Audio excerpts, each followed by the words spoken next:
तो दोस्तों, आज हम आपको एक ऐसी कहानी दिखाने जा रहे हैं जिसमें एक लड़के को अपने पिता की सेक्रेटरी से प्यार हो जाता है और इस तरह से इनका प्यार बहुत ही पैमाने तक चढ़ जाता है। जिसके बाद आगे क्या क्या होता है ये आप इस कहानी में देखेंगे। तो बेवजह बिना आपका समय खराब किए इस कहानी को स्टार्ट करते हैं। तो कहानी की शुरुआत होती है और हमें एक लड़के को दिखाया जाता है जो कि अपनी गर्लफ्रेंड के साथ अपने एक फ्रेंड से मिलने के लिए जा रहा था।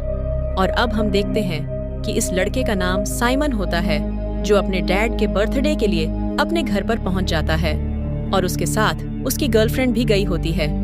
और यहाँ पहुंचने के बाद वो देखता है कि उसकी फैमिली के सारे मेंबर वहाँ पर मौजूद होते हैं। और अब यहाँ पर साइमन की नजर एक लेडी पर पड़ती है जिसे देखने के बाद वो उसकी तरफ आकर्षित होने लगता है। उस औरत को देखने के बाद साइमन को ऐसा लगता है कि उसने इससे पहले इतनी खूबसूरत लड़की कहीं और नहीं देखी, जिसके बाद वो उसका पीछा करने लगता है।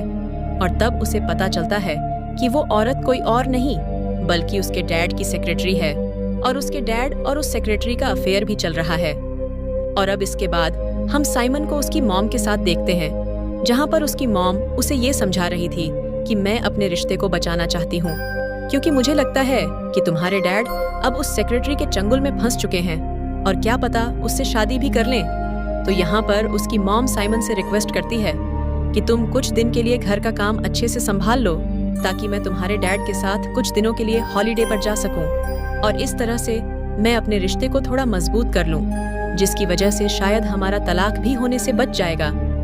अब इस बात को मानने के लिए साइमन भी तैयार हो जाता है, जिसके बाद साइमन की मॉम डैड वहाँ से इस हॉलीडे के लिए निकल पड़ते हैं। और अब इसके बाद हम देखते हैं कि साइमन घर पर अकेला हो जाता है। और वहाँ पर एक बात और थी कि उसकी सेक्रेटरी भी वहीं पर थी जिसका नाम सानिया होता है। और अब इसके अगले दिन हम देखते हैं कि सानिया साइमन से कहती है कि तुम्हें हम दोनों के बीच में नहीं आना चाहिए था। अगर तुम ना आते तो मैं अब तक में तुम्हारे डैड के साथ पिकनिक मना रही होती। और अब उसके मुंह से ऐसी बात सुनने के बाद साइमन का मूड खराब हो जाता है, जिसकी वजह से वह वहाँ से चला जाता है। और अब अगले दिन हम देखते हैं जब ये दोनों एक दूसरे के साथ काम कर रहे होते हैं, तभी यहाँ पर सोनिया थोड़ी इमोशनल हो जाती है। और यहाँ पर सोनिया साइमन को बताती है कि तुम्हारे डैड सबके सामने मुझसे प्यार का इजहार करते हैं और अब मुझे यहाँ पर अकेला छोड़कर तुम्हारी मॉम के साथ हॉलीडे पर चले गए हैं। जिसके बाद इतना बताकर सोनिया रोने लगती है। अब यहाँ पर साइमन सोनिया को आश्वासन देने के लिए उसके करीब जाता है और तब यहाँ पर सोनिया साइमन के गले लग के रोने लगती है। और इसी दौरान हम देखते हैं कि सोनिया के अंदर पता नहीं कौन सा भूत जाग जाता है, जिसके बाद वह साइमन को किस करने लगती है। और तभी अचानक से सोनिया को होश आता है और वो दोनों फौरन अलग हो जाते हैं, जिसके बाद साइमन भी थोड़ा अजीब फील करके वहां से चला जाता है। और इसके बाद बाहर जाने के बाद साइमन को उसकी गर्लफ्रेंड मिलती है और अब इसके बाद ये दोनों अपने काम की बातें करने लगते हैं। अब अगले दिन जब फिर से सोनिया और साइमन का सामना होता है, तब साइमन सोनिया से माफी मांगता है किस करने के लिए। तब यहाँ पर सोनिया कहती है कि कोई बहुत बड़ी गलती तुमसे नहीं हुई है और इतना कहकर वह उस बात को टाल देती है। जिसके बाद हम देखते हैं कि साइमन के दिमाग में एक आइडिया जगता है, जिसके बाद वह सोनिया के बारे में पता लगाने लगता है कि आखिर उसका इतिहास क्या था। जिसके बाद वह जाकर उसकी फाइलें भी पढ़ता है और इधर सोनिया को भी इस बारे में पता चल चुका था कि साइमन उसकी हिस्ट्री पढ़ रहा है। तब वो साइमन से अपनी फाइल लेकर अपने कमरे में चली जाती है। और जब साइमन फिर से सोनिया के पास फाइल लेने जाता है, लेकिन सोनिया अब फाइल देने से उसे मना करती है। और इसी दौरान सोनिया फिर से साइमन के काफी करीब आती है और ये दोनों किस करने लगते हैं। और अब की बार साइमन भी खुद को रोक नहीं पाता, जिसके बाद यहाँ से ये दोनों नीचे वाले रूम तक पहुँच जाते हैं। और अब सोनिया एक कमरे में जाकर साइमन को भी अंदर बुलाती है और यहाँ पर ये दोनों एक दूसरे के साथ मिलकर बहुत धूम मचाते हैं। और अब रात भर रोमांस करने के बाद सोनिया अपनी कार से साइमन को उसके घर तक छोड़ देती है।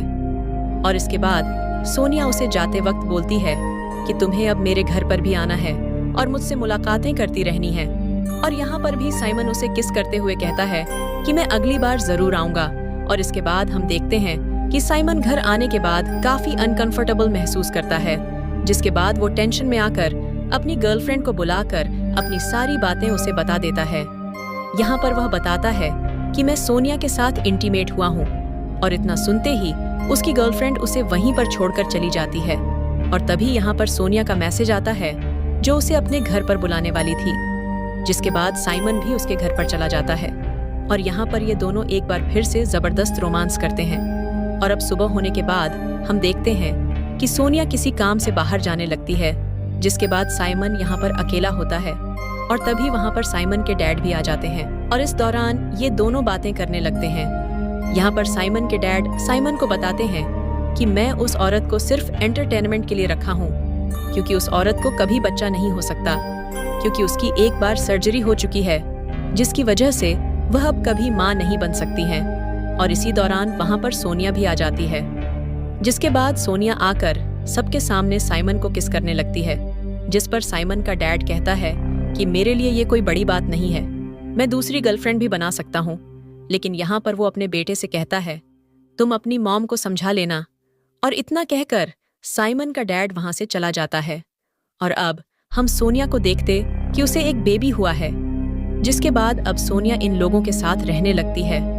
और इसके बाद हम देखते हैं कि सोनिया ले जाकर उस बेबी को साइमन को दे देती है, जिसे देखने के बाद साइमन को लग जाता है कि ये उसी की बेबी है। और ये देखने के बाद साइमन भी खुश हो जाता है। और यहाँ पर साइमन काफी ज्यादा कंफ्यूज भी था कि उसकी लाइफ के साथ अब ये सब कुछ क्या हो चुका है। और इसी को दिखाते हुए इस कहानी का यहीं पर एंड हो जाता है।